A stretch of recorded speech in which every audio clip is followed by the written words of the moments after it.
Welcome to the Relax into Love podcast, the place for spiritual, ambitious women to awaken to divine connection within themselves and their partner and manifest their most desired relationship with joy and ease. I'm Teal Elizabeth, your host, a spiritual love and relationship coach trained in the principles of feminine energy, NLP, and deep subconscious reprogramming. And through this podcast, it is my desire to inspire you on all things dating, relationships, and self-love. Now, on to the show.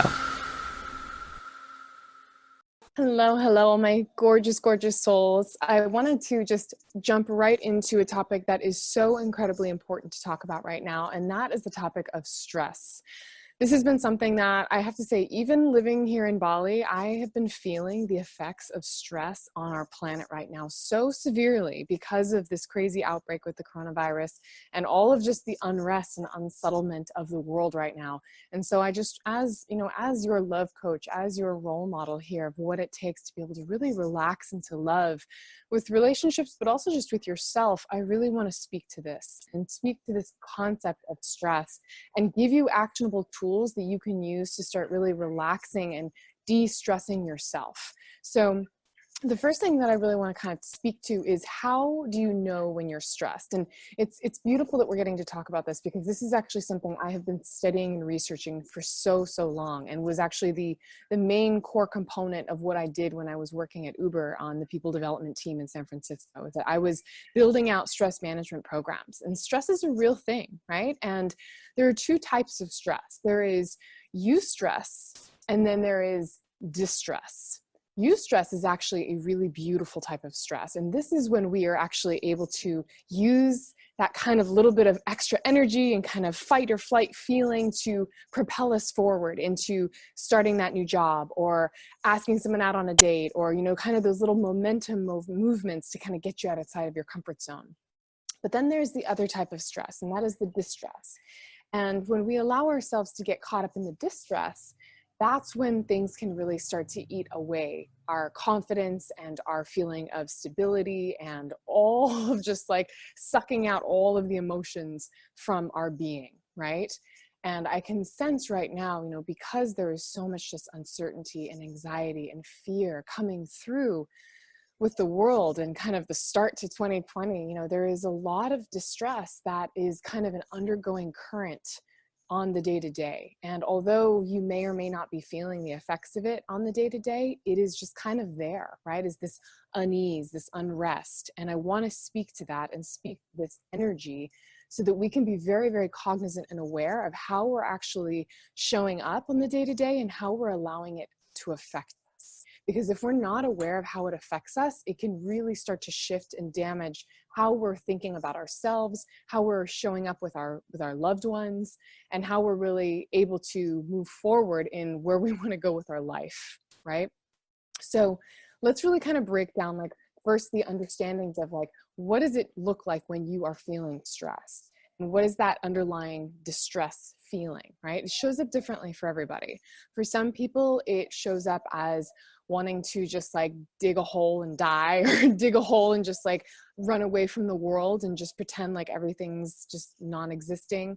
For other people, you want to maybe cover it with some sort of band-aid or crutch, like alcohol or drugs or sex or food, right? For other people, it's really diving into just kind of excessively compulsive behaviors. So the first thing I want to say is, if you are experiencing any of these things, there is absolutely no judgment. And I really want you to release the judgment that you have from yourself as well, because we are usually our worst, biggest critics here in this case. So it's about really coming into it from a place of awareness and just recognizing what's really happening, what's really going on here. Instead of saying, oh my God, I just can't stop stuffing my face, I must be so stressed, and God, I'm such a shitty person, and then going into that downward spiral. This is about really just taking a second to say, okay, wow, I'm noticing some compulsive behaviors right now. What is this really indicating and showing, right? And just recognizing, maybe I'm feeling stressed in this moment. So first, I want you to just take some time to really recognize, how is stress showing up for me in my psyche and in my actions and how I'm performing and acting in the world? Am I lashing out at people? Am I getting very easily overwhelmed? Am I getting irritated or irritable, right? These are all signs that you may be feeling some intense stress.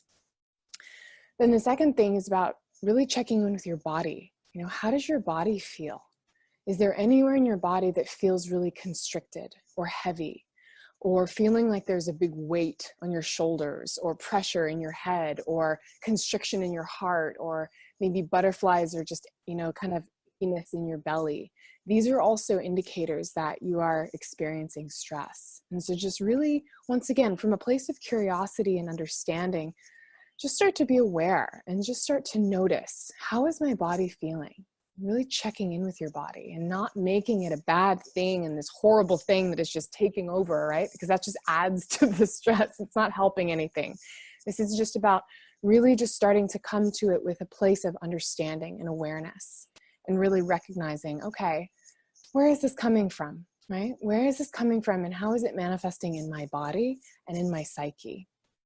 And once you're able to really bring awareness to that, there's actually 10 steps that I want you to really practice and do to help get you back on track. And I've actually spelled these out, and I'm going to talk through each one. So the first one is making sure that you're getting enough sleep and getting good sleep. Sleep is one of these things that if we're not getting a good 7 to 8 hours of sleep a night, we are actually operating at a disconnect. And we naturally just feel more disconnected from our bodies and from our minds and from our hearts, because we're operating from a place of lack. And when we're operating from a place of lack, it just makes everything feel so much more stressful and more heavy and more intense, right? Think about babies. When babies haven't gotten enough sleep, they are crying all the time, right? Well, adults aren't any different. We just handle our crying in different ways. So first, just check in. Am I getting enough sleep? And if you're not, what can you start to do, and what can you rearrange in your schedule to start making more space so that you can take some naps or get better sleep, right? Cutting off phone usage and screens before bed, trying to unwind a little bit earlier in the evening, maybe, rearranging when you do things in the morning so that you can be sleeping in a little bit later. Think about, how can I really start taking more actions to provide more space for sleep? Then the second thing is hydration. Making sure that you're staying hydrated. And I know these are like such basic things, right? You're like, I get it. I know how to take care of myself. But these are things we forget, and it's important to be reminded of. Having hydration and having that time to replenish your body. We are made up of 85% water, okay?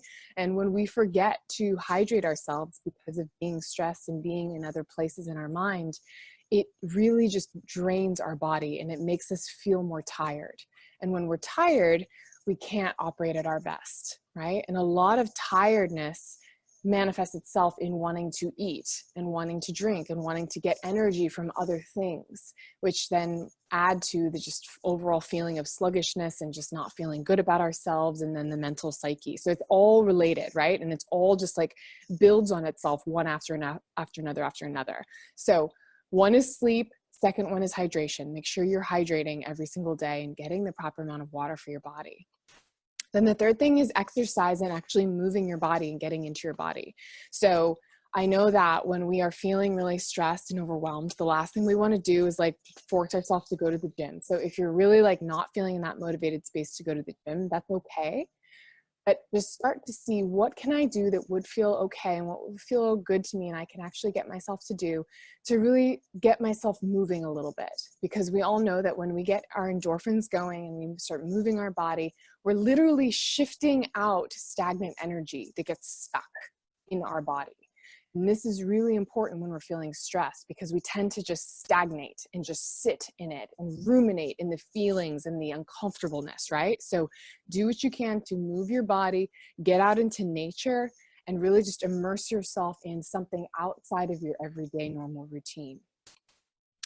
Then the next thing is gratitude, and really coming back home to gratitude, right? Even when things are really, really tough, just finding some things, some silver lining that you can come back to remind yourself of how beautiful life still is, even when it feels like it's the shittiest. Really reminding yourself, what can I do right now in this moment to really be feeling grateful for what I have? Because I will promise you, there's always someone that has it worse than you. Even in your worst moments, they still have it worse than you. So taking that time to come back to gratitude and listing out 5 things every day in the morning or in the evening will help to just shift your energy frequency so that you can start feeling a little bit better in that moment about, okay, you know what, things are not as bad as I'm making them seem, or even if they're bad, there's still things that I can be really grateful for and happy for, and it will shift and lift your energy space. Then the next thing is to list out all of your feelings of overwhelm onto a piece of paper. And this is so helpful. I tell you, I've done this myself many times. It's a beautiful tool. List out all the things that are overwhelming you on a piece of paper, just like, all this and relationship and this person and like this financial situation and this, you know, this and that and this worry, right? Just pour them all out, because what you're doing is you're getting it out of your head and you're getting it out onto paper so that it's not swimming around in you anymore.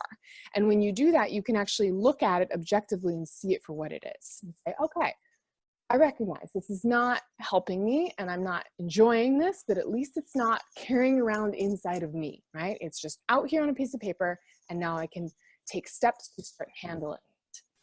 And then going from there to start handling it, what you want to do is actually start categorizing and circling the things that are in your control and putting a star next to the things that are not in your control, okay? Or even slashing out the things that are not in your control.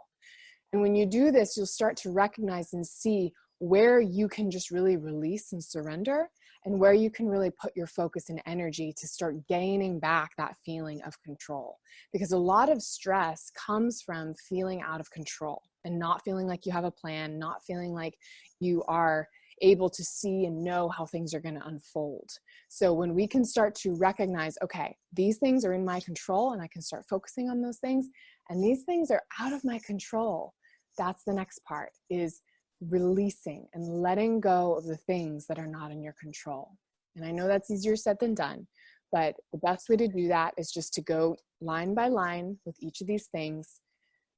And just take a big deep breath and just breathe through them one by one, and just recognize and talk through why they are not in your control and why it's better to release them and let them go, right?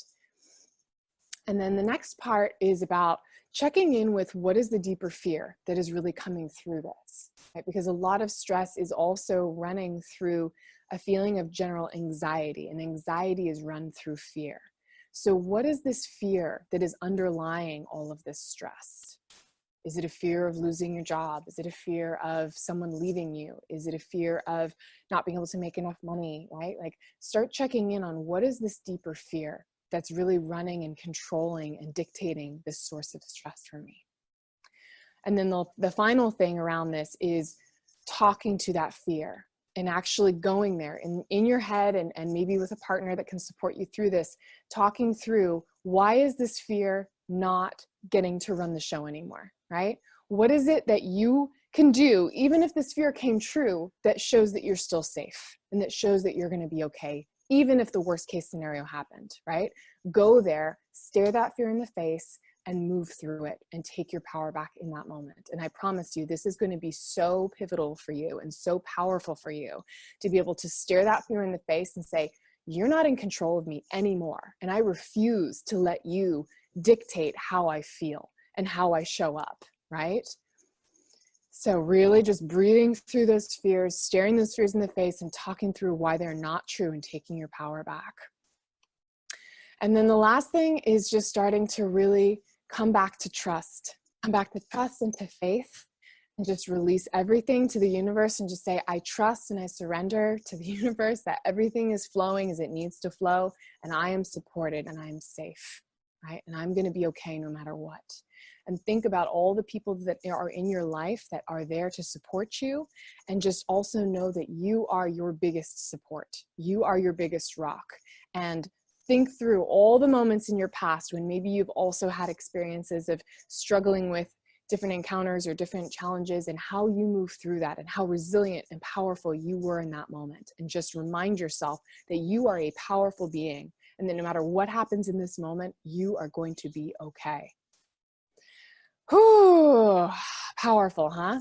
Really, really, really powerful. And I wanted to leave you these 10 steps to really help you feel like you can get a grasp on your stress and on this feeling of overwhelm and anxiety and anything that you're going through right now that is keeping you from being able to feel relaxed, because it's a constant practice, right? And as the founder of Relax into Love, it is my job to make sure that I'm communicating these principles of staying relaxed. And it is a constant practice, even for myself, but it's part of the beauty of life, getting to move through these moments of challenge and resistance and come through the other side even better and even stronger and even more powerful than we were originally.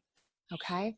So I'm sending you so much love today, and please let me know how this lands for you, and if there's anything else that you do that really helped you to release your stress, so that I can continue to add on to this for the future and for more ladies.